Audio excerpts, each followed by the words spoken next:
Do you know how to highlight rows inside Excel with conditional formatting? Or do you even know how to highlight weekends? Well, 95% of us don't use conditional formatting to its full potential.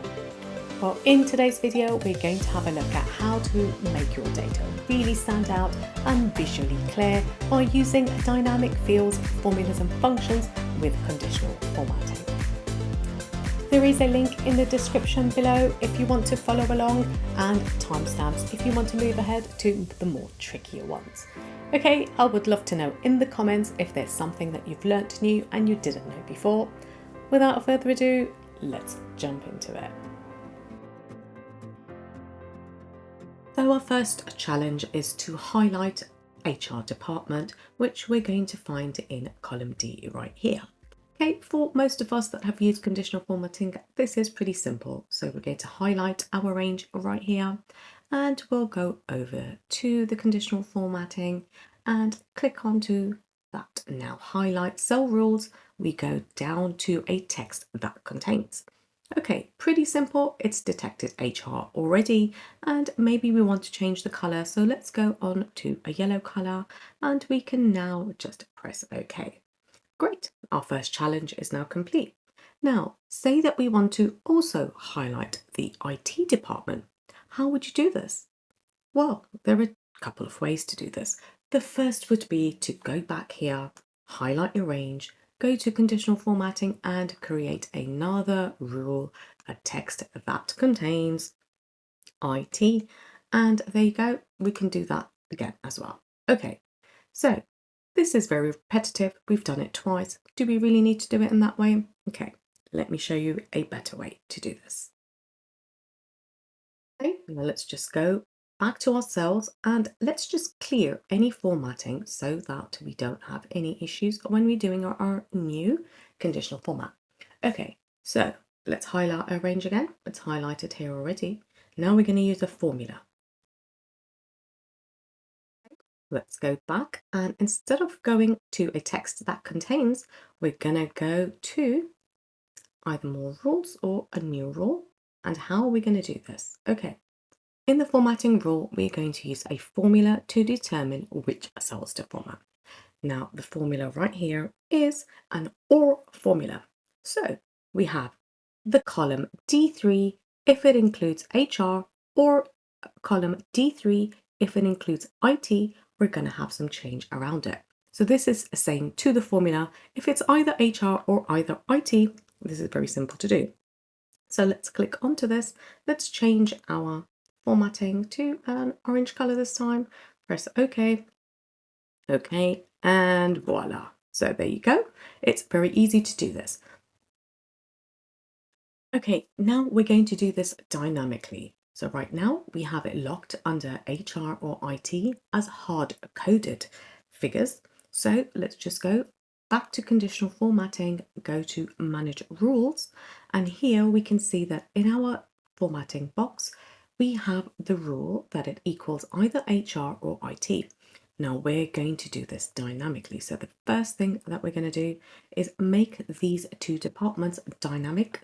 And how do we do these? We're just going to simply highlight both of the cells, go across to data, data validation, and now instead of any value, we go to list. Once we've clicked that, our source of our list is basically our department. So in Excel, it will remove the duplicates, especially if you've got the newer versions. In 365, it definitely does it, and it may be applicable to some of the older versions. Press OK. Now here we go. We have our dynamic list here, so we don't have any issues when it comes to spelling. Okay, so let's just remove these right now.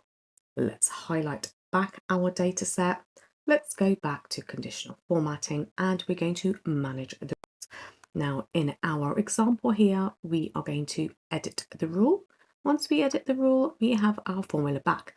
Now instead of hard coding values of HR and IT, we are going to use dynamic values. So let's just remove HR and let's click into our D3 cell.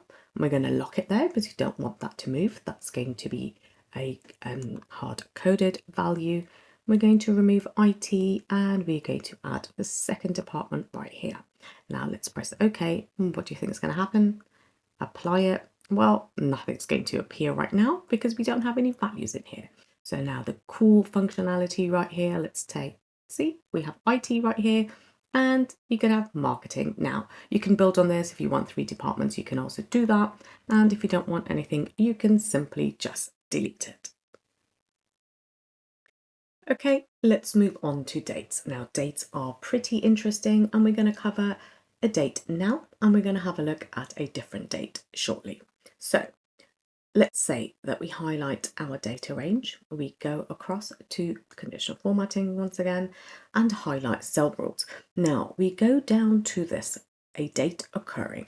Okay, let's click on to that and now you can see that it comes up with certain logics or certain values here. So we have yesterday, today, tomorrow. You could use this for many different things if you're looking for a birthday or if you're looking for any other values or specific dates that you use, you can do this. Now, the nice thing about this, it's completely dynamic, so you don't have to type in a today formula and then use that. If it's yesterday, as per your system settings, it's going to tell you if it was yesterday.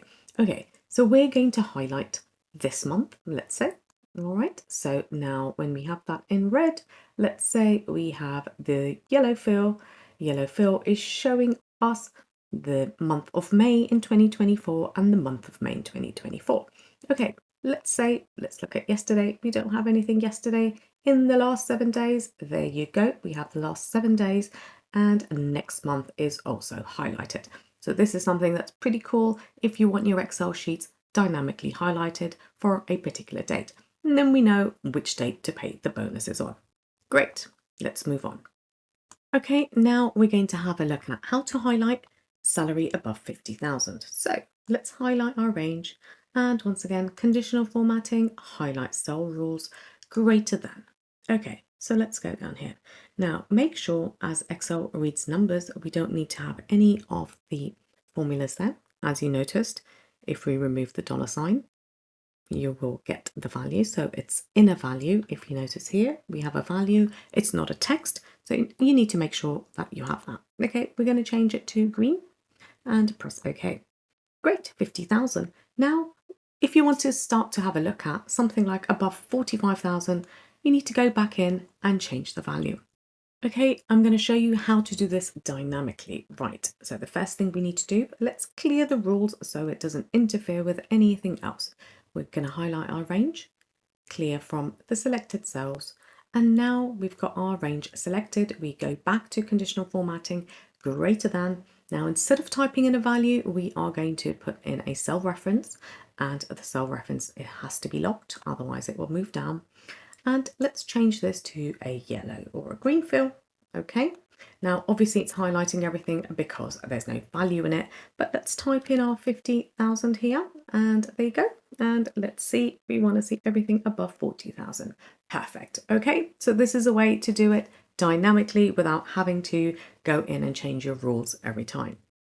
Okay, let's have a look at how you can have your data and highlight all the rows. So we don't just want the data in the salary, but we want the full row with the salary bracket of a certain value. Okay, how do we do this? Let's type in 50,000 here, just to start with, so we can see our rules. Now we can highlight our data, go up to conditional formatting, and we are going to go to new rule. Let's see the manage rules. Okay, now the manage rules, we have 2 different rules here. Now we're going to have a look at how to optimize these rules where you can have them as priorities, but we're going to type in a new rule, use a formula to determine, and the formula is if this value here is greater than this value. Now, just one thing to note here, we don't want this cell locked, we want it to move down. So to lock just the column, we keep the dollar sign before. Let's remove the dollar sign. F7 is greater than F4, and that we want locked. Let's go here and change the format, otherwise nothing's going to happen. Let's make it blue. Okay, and press OK. And now that is the first rule. So if that applies, the others won't apply. Okay, apply and press OK, and that's going to be your first determining rule there. So the others won't apply. Now let's change this to 40,000 and see what happens. Okay, now we have everything else highlighted, and let's try 58,000. And there you go, you only have 60 and 70 highlighted. Moving on to some sales data. Okay, so in our sales data, we might want to highlight a range and see how we're doing visually without having to indicate each letter or each number. Okay, so let's highlight 2018 and go across to conditional formatting. We're going to come down to color scales. If you look at the color scales, you have a lot of different options. You can go into the green, yellow, red, and the red is the lowest, or the opposite. If you want the highest values to be the worst, you can also have that. So you have some predefined options right here, and you also have icon sets. Now in the icon sets and in the color scales, you can change the way and the limits that you have for each of them. What do I mean by that? Let's just go into the arrow right here. Let's go to the indicators. So the indicators we have 192 and 194. That's determined by Excel to be the average middle. And how do we change that? We go and we manage the rule. When we click onto the icon set, let's edit the rule, and you can see right here, it gives you a greater than 67 or a greater than 33%. But if you want to change this to a value, so for example, if you have a test or a grade and you want, for example, anything above 100 to be good, you can type that in, and anything below that, when we have anything below 99 to be worse, we can also use that for it. Apply, and you can see that we have crosses here, and we can even remove the middle one if we want to. Okay, let's try another one in the 2019. Okay, so let's go across and let's go to data bars. Now, data bars are also quite useful. Just depends on what you like and what you think visually looks great, but this is quite an interesting one. This can visually give you an idea of where the higher sales are versus lower sales. Okay, let's try another one right here, and that is, let's go to the color scales. You can look at the yellows or the greens, and there you go. Okay, so this is a way to visually look at your data, but if you have a lot of columns and you're using the same kind of formula on each, it gets very overwhelming. So what do we need to do? We'll have a look at a cool function called Sparklines, and I'll show you how to use those. You take your data across, and this works better when it comes horizontally and it shows you different times or different ways so you can see how it's going to look over time. Okay, highlight your data, go to insert, and then you have here Sparklines. Now you have a line, a column, and different things. So what we're going to do is have a column, location range. So your data range is C4 to F4. Now what we can do is we can just go to the location range and put that here. Now there you go, you have something called a sparkline. You can change the colors of this, high points, low points, you can use anything you want. Right, we can just drag this down. Okay, perfect. Okay, that's pretty interesting, but there's a cooler one, and that is called the column. So we have the column right here, and you can see the different types of data very easily, very visually, whether it's high, low, you can see that the data sits there nicely. Okay, say that we want to highlight the highest point or the lowest point in a different color, we could easily do that. Let's do the high point, and the high point is going to be green for us. So there you go, in each data set, you can also highlight the time that the highest sales were made. Now, finally, moving on to dates. Dates are quite tricky in Excel, and how do we conditionally format them? Okay, say that you want a Saturday and a Sunday, so the weekends to be highlighted on the dates. Now, we can't use any of the other formulas that we have, and there's a workaround on this. I'll show you how. Okay, so date is set up as a date like this, and then I've just taken the weekends here. Now, let's just highlight our data just to prove to ourselves that it doesn't work.